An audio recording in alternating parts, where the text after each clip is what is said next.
Hi, third grade. It's Mrs. Johnson here. Today we're going to be talking about internal characteristics of a character in a story. And I know that Mrs. Bulbat already talked to you guys about external characteristics like hair and eyes and smile and our just everything that we can see about a person. Well, today we're going to be talking about internal characteristics. So, internal are the things that we can't see, but they are the things that are in our personality or the ways that we would describe a person as how they treat other people and how they think and how they treat themselves. So, I want to read you a story that I wrote, and it's called The New Kid. I hate being the new kid. I miss my old friends, my old teachers, and my old school. This school is so big, I'm afraid I'm going to get lost and never be found. What if my teacher is mean? What if no one wants to be my friend? What if I have to eat lunch in the bathroom every day so I don't have to be seen eating alone?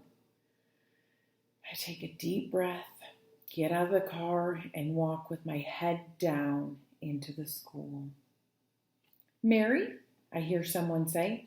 I look up, and there is a kind-looking lady standing with a girl who has a huge smile on her face and a welcome balloon for me.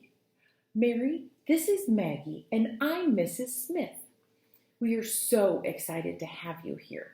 Maggie is going to show you around school, sit with you at lunch, and be your first new friend at school. I was so relieved. Mrs. Smith was nice. Maggie wants to be my friend, and I won't have to eat lunch in the bathroom. This was turning out to be a great day. Maybe I didn't hate being the new kid. So I want you to think about that story, and I want you to think about the internal characteristics of Mary in this story.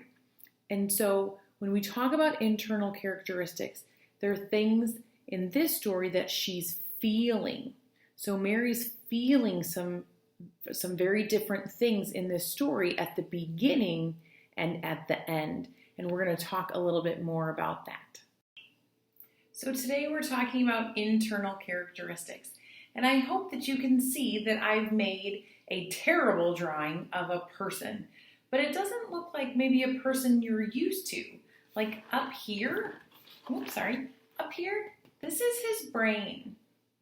And here's his mouth. And here's the heart. And the hands. And the feet. But that might not look like a person you're used to, but you have to remember, we're talking about the internal characteristics. So what is the inside of a person? So let's take a little closer look. Here we have afraid.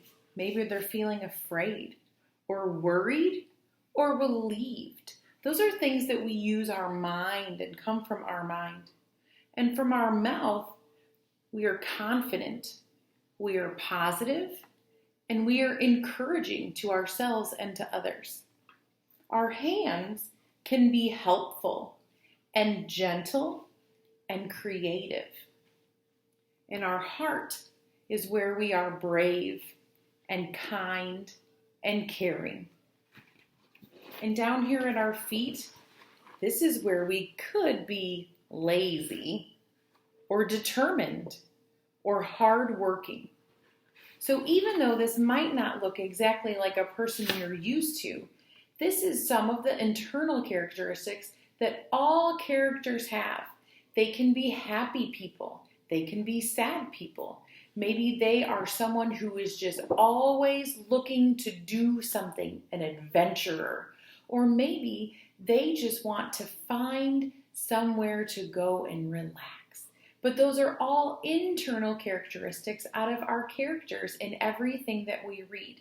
And if we think about the behaviors and the personality of our characters, it will help us to determine all of their internal characteristics.